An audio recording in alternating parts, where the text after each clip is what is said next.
नमस्ते मित्रों, कथा निधि चैनल पर आपका बहुत बहुत स्वागत है। हमारी आज की कहानी का नाम है शिकस्त, जिसे लिखा है हिंदी की जानी मानी लेखिका डॉक्टर संगीता झा द्वारा। तो चलिए कहानी शुरू करते हैं। शिकस्त। पापा, सुन रहे हैं ना मेरी बात? कैसे हैं आप?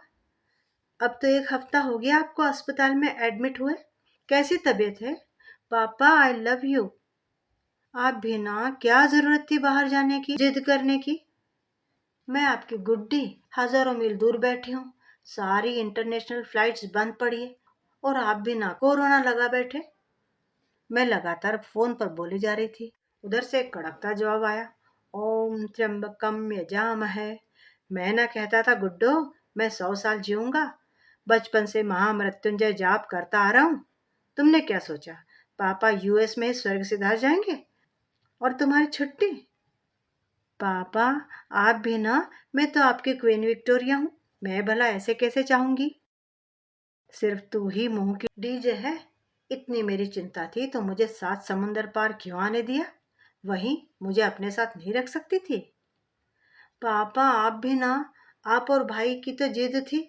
आप लोग अड़ गए थे। प्लेन में बैठकर उड़ने का मन जो था। फिर बेटी की कुटिया तो बुरी लगनी थी। अरे मैं तो शिव जी की कृपा से ठीक ही हो रहा हूँ।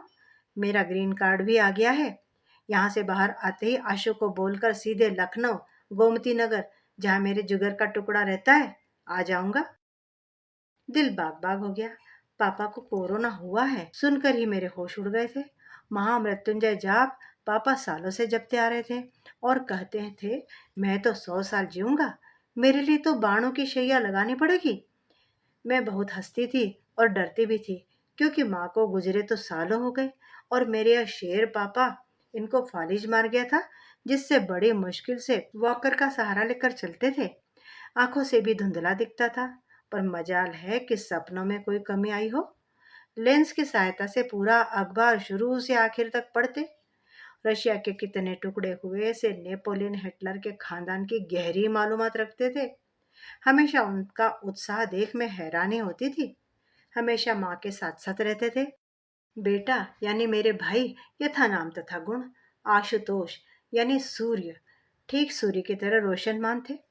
माँ पापा का दुलारा ही नहीं बल्कि फर्मा बरदार बेटा, पढ़ने में अव्वल, सारे कजिन के बीच उदाहरण, और पता नहीं कौन कौन से अलंकारों से सजा था उनका बेटा। पापा हमेशा सीना फुलाकर चलते थे। पर सूरज में भी ग्रहण तो लगता ही है, और पापा के प्यारे आशु पर लंकेश बाबू ने ग्रहण लगा दिया।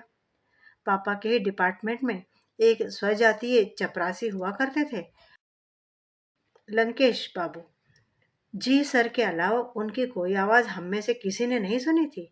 माँ का तो बहुत काम करवा देते थे, मसलन बगीचे के गेट ठीक करवाने से बाजार का सामान लाने तक।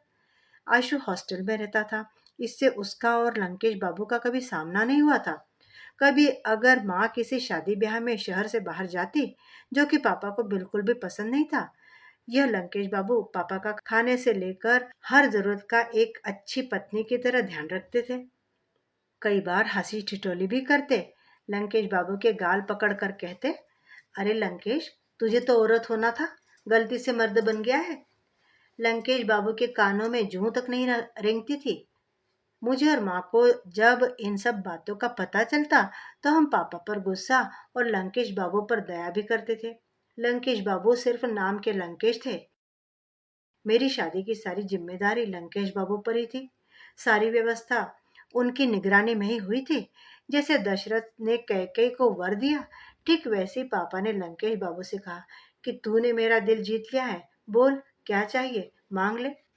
लंकेश बाबू तो शायद इस बात का इंतजार ही कर रहे थे। उन्होंने पापा से कहा, जो मांगूंगा देंगे, मुकर तो नहीं जाएंगे? पापा ने अट्टहास लगाया, अरे मैं बात का पक्का हूँ, धनी हूँ बात का। जान भी मांगेगा तो दे दूंगा, बोल क्या चाहिए। लंकेश बाबू ने कहा, आपका बेटा, मेरी बेटी सुशीला को बहू बना लीजिए। पापा तो थोड़ी देर हतप्रभ खड़े रहे। कहाँ आशुतोष और कहाँ श्यामली से सुशीला? पर फिर सोचा लंकेश की बेटी है तो सीधी ही होगी। लंकेश मरते दम तक बिना मुंह खोले उनकी सेवा करते रहेंगे। भाई तो फरमाबरदार था, पापा का आदेश सर आंखों पर। लेकिन मैं ही विरोध कर रही थी, तो मुझे अपने ससुराल पर ध्यान देने की हिदायत दे दी गई। इधर भाई का ब्याह हुआ और अब लंकेश नाम अनुसार सचमुच के रावण बन गए और कन्यादान के साथ आशु के ससुर और पापा के बराबर के समधी बन गए। भाई ने भी पाला बदल लिया। सुशीला तो शायद अपने बाप का इतने दिनों हमारे घर अपमान का बदला ही लेने आई थी। भाई घर आता जरूर था, लेकिन कटा कटा सा रहता।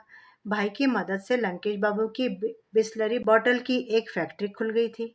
पापा बिल्कुल चुप रहते थे। उनके आंसू को ग्रहण जो लग गया था।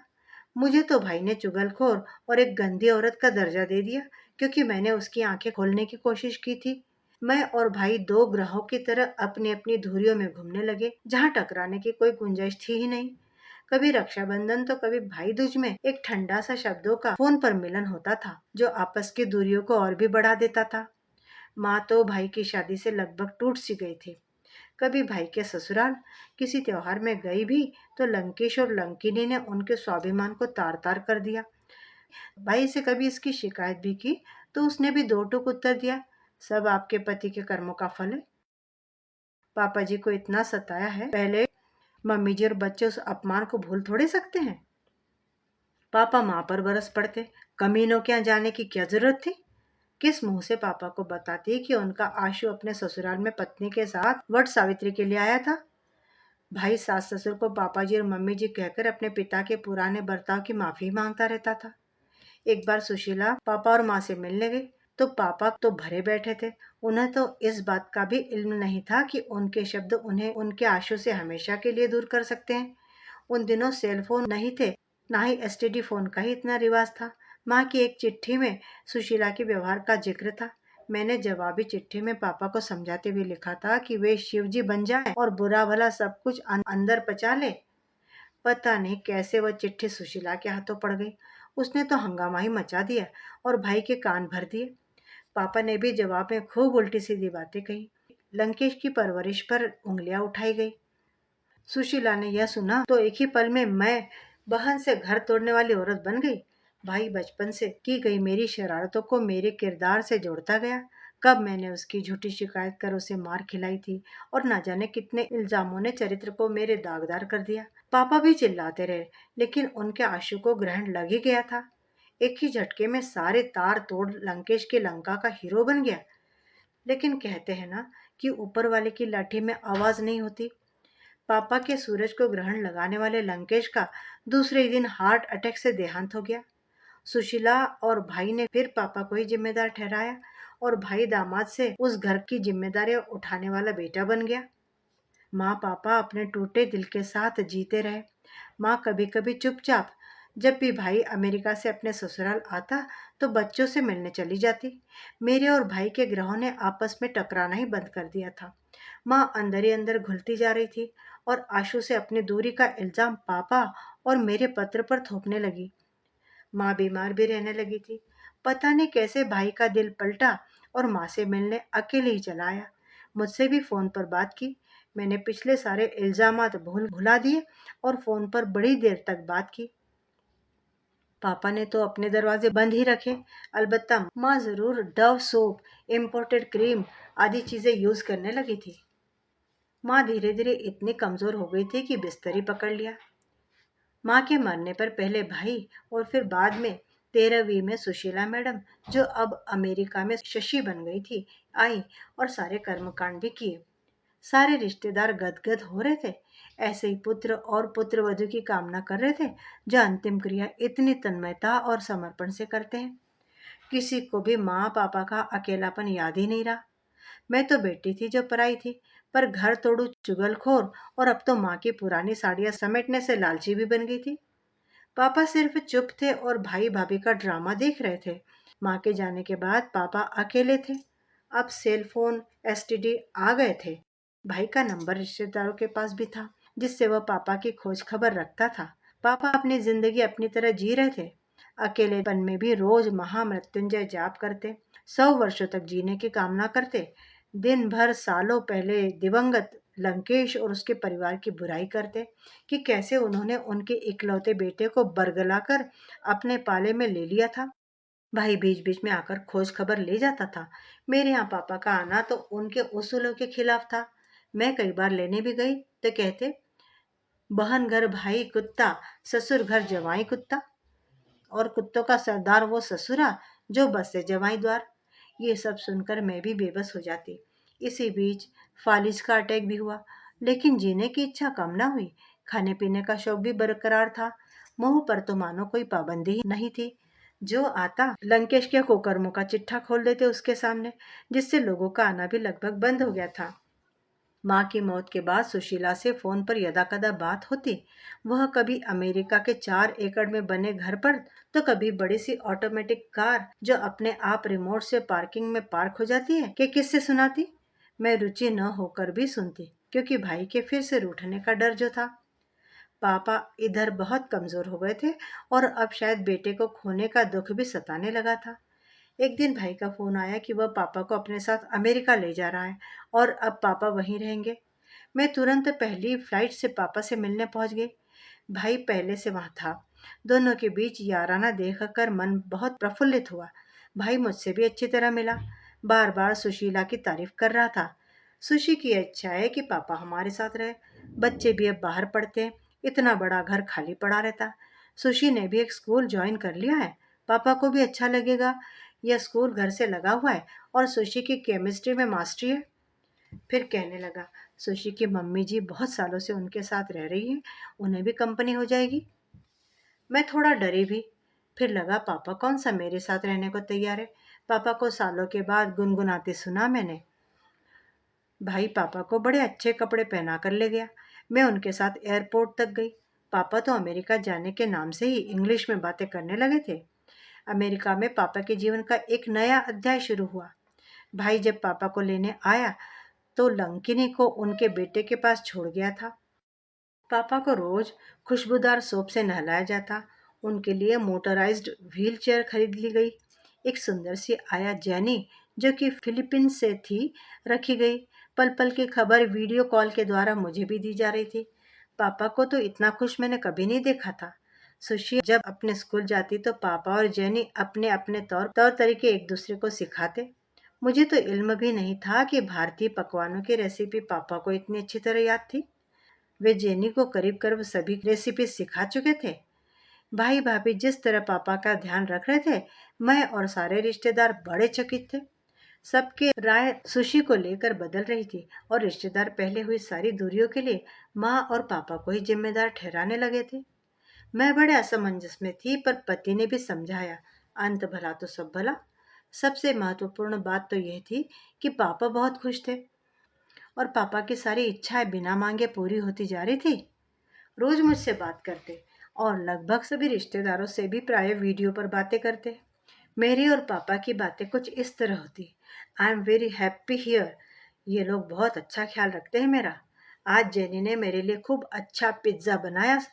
सुशी तुमसे भी ज्यादा अच्छी है। मैं हर बार सोचती, कितना बदल गया इंसान। जो मेरे बच्चों के पिज्जा बर्गर खाने पर जोर जोर से चिल्लाते थे, बर्गर बर्बादी का घर, आज वही इंसान कभी लसानिया तो कभी पिज्जा खा रहा था, और बड़ा खुश भी है। खैर, खुशी ज्यादा मायने रखती है, और मेरी भी सुशी और भाई के लिए मन में भरी कड़वाहट लगभग लुप्त होती जा रही थी। मैंने और बच्चों ने गर्मियों में अमेरिका जाकर पापा के साथ कुछ समय बिताने का प्लान भी किया। मेरा वीजा था, बच्चों के वीजा के लिए अप्लाई भी कर दिया। पर हाय रे किस्मत, कोरोना के राक्षस ने हमारी खुशियों को भी धराशायी कर दिया। अमेरिकन एम्बेसी में ताला लग गया, और हम कोरोना के खत्म होने की प्रतीक्षा करने लगे। जेनी ने भी पापा से ओम त्र्यंबकम यजामहे मंत्र सीख लिया, और यदाकदा दोहराती रहती थी। इंग्लिश एक्सेंट में सुनना बड़ा अच्छा लगता था। मेरे बच्चे भी जेनी आंटी से खूब बातें करते। इधर सुशी अपने रूटीन पर लगती, और पापा जेनी से फोन लगाने को कहते। दिन में एक बार मैं जरूर वो मंत्र पापा के ही मुंह से सुनती, और पापा की बात पर हंसती। पर उनका विश्वास इतना अटूट था कि कभी कभी मुझे भी लगता, यह मंत्र ही बचाए हुए हैं। जेनी और पापा दोनों सुशी की तारीफों के पुल बांधते रहते। मैं खुद को बौना महसूस करती कि शायद मैंने कोशिश की होती तो माँ इतना अकेला महसूस करते हुए स्वर्ग न सिधार जाती। कई बार खुशियां भी ऊपर वाले को रास नहीं आती। सुशी का फोन आया कि उन सबको कोविड हो गया है, और वह और भाई घर पर ही है। पापा को हॉस्पिटल में एडमिट करा दिया है। जेनी भी कोविड पॉजिटिव है, पर उसे तो बुखार भी नहीं है। इससे वही पापा को देख रही है। पापा हॉस्पिटल से भी रोज फोन करते कि सब कुछ ठीक है, और फिर मंत्र जाप। जेनी ने भी काफी हिंदी सीख ली थी। रोज बातें होती रहती थी। पापा बड़े खुश नजर आते थे। बीच में एक दिन जेनी को छुट्टी देकर सुशी पापा के लिए जेनी बन गई। हमारी सुबह, उनकी शाम तब फोन लगाया जाता। पापा बोले, देखो सुशी को कितनी सेवा कर रही है, जेनी का भी कितना ध्यान रखती है। उसे भी घर जाने को कह दिया। आशु महाराज घर पर आराम कर रहे हैं। सुशी ने एक अजीब सी मुस्कुराती हुई नजरों से देखा। पता नहीं क्यों उसकी नजरें मुझे बकरीद के कसाई की तरह लगी, जो बकरे को काटने से पहले उसे खूब खिलाता पिलाता है। पापा मंत्र का लगातार जाप कर रहे थे। लगभग 1 घंटे के बाद सुशी का फोन आया कि पापा पलंग से गिर गए हैं और बेहोश हो गए हैं। मेरे तो पैरों के तले से जमीन ही खिसक गई। एक पल को लगा मानो सुशी ने ही गिराया है। फिर उस नीच सोच को दिमाग से निकाल फेंका। मैंने वीडियो कॉल करके पापा को दिखाने को कहा। उसने फोन बंद कर दिया। भाई को फोन किया तो वो हॉस्पिटल के रास्ते में था। मैंने जोर जोर से पापा के लिए महामृत्युंजय जाप करना शुरू कर दिया। शाम को भाई का मैसेज आया, पापा इज इम्प्रूविंग, फॉलोइंग कमांड्स। सुनकर दिल थोड़ा आश्वस्त हुआ और रात को चैन की नींद भी सोई। सुबह फिर भाई ने पापा से बात कराई। जेनी भी वहां थी। पापा के चेहरे से उदासी झलक रही थी। भाई और जेनी बड़ी अच्छी तरह पापा का ध्यान रख रहे थे। जेनी ने हंसते हुए बताया कि पापा के महामृत्युंजय मंत्र ने कोरोना को शिकस्त दे दी है। 2 दिनों में पापा की तो छुट्टी हो जाएगी। पापा ने मुझसे कहा, तेरी याद आ रही है, तू आजा बेटा, तेरी गोद में सिर रखकर इस दुनिया से चला जाऊंगा। जन्म से लेकर अब तक जितना पापा को जाना, पहली बार वह इतने लाचार लगा क्या करूं। मैं भी बेबस थी। उसके बाद 2 दिनों तक भाई भाभी ने ना कोई फोन किया, ना मेरा फोन उठाया। तीसरे दिन भाई का फोन आया। उसने कहा कि ले पापा से बात कर ले, फिर कर पाएगी या नहीं। मैं बहुत चकित रह गई। पापा दोनों हाथ उठाकर आशीर्वाद दे रहे थे। खुश रहो, फूलो फलो। मैंने कहा, मंत्र पढ़ो पापा। सुशी कह रही थी, पापा ओम बोलो, देखो आपको लेने भगवान आए हैं, बोलो नमः शिवाय। पापा देखो भगवान खुद आए हैं। भाई बोलता है, पापा जाओ देखो भगवान खुद आए हैं। माँ से कहना उनका आशु उन्हें बहुत याद करता है। सुशी के चेहरे पर एक अलग ही चमक थी, जो कभी लंकेश के चेहरे पर हुआ करती थी। ऐसा लगा मानो उसने अपने बाप के अपमान का बदला सालों बाद पापा से शायद ले लिया है। 100 साल जीने की कामना करने वाले रोज राम रक्षा स्तोत्र, महामृत्युंजय जाप जपने वाले महारथी की शिकस्त हो गई। भाई ने कहा, अब पापा की केयर करना मुश्किल है, हम इन्हें होस्पिस वालों को सौंप रहे हैं। उसने नर्स को इशारा किया और कहा, गिव हिम ओपियम। मैंने पूछा, यह होस्पिस क्या है? भाई ने बताया, अमेरिका में ट्रीटमेंट बहुत महंगा है और लोगों के पास समय कम, इससे टर्मिनली इल मरीजों को होस्पिस वालों को दे देते हैं। यहाँ इंडिया जैसे बूढ़ों के ट्रीटमेंट में पैसे बहाकर आदमी सड़क पर नहीं आते। भाई बोलता जा रहा था, अब उन्हें ओपियम देते रहेंगे, जिससे अब बेहोश रहेंगे। यह 10 दिन भी रह सकते हैं, 1 महीने भी रह सकते हैं। भाई बोलता जा रहा था। मेरी सुनने समझने की शक्ति खत्म होती जा रही थी। जीने के इच्छुक, खाने के शौकीन पापा की भाई भाभी द्वारा दी गई इच्छा मृत्यु, जिसने पापा के महामृत्युंजय मंत्र को भी शिकस्त दे दी थी। लाचार व्यक्ति को ओपियम अर्थात अफीम देकर बेहोश करके जिंदा पड़े रहने की सजा केवल अमेरिका में ही दी जा सकती है। हमारे भारत में तो मरते दम तक आदमी की सेवा की जाती है, चाहे उस पर कितना ही पैसा खर्चा हो। जहां तक बन पड़े लोग करते हैं। यहाँ तक कि मरने के बाद भी पितरों को पानी देने की हमारे यहाँ पे रीति है। मित्रों, अभी आप सुन रहे थे कहानी शिकस्त, डॉक्टर संगीता झा द्वारा लिखी हुई कहानी। आपको कहानी कैसी लगी? मुझे उम्मीद है कि आपको कहानी अच्छी लगी होगी। अपनी राय कमेंट बॉक्स में ज़रूर लिखिएगा और चैनल पे नए हैं तो चैनल को सब्सक्राइब भी ज़रूर कर लीजिएगा। आपका दिन शुभ हो। आपका दिन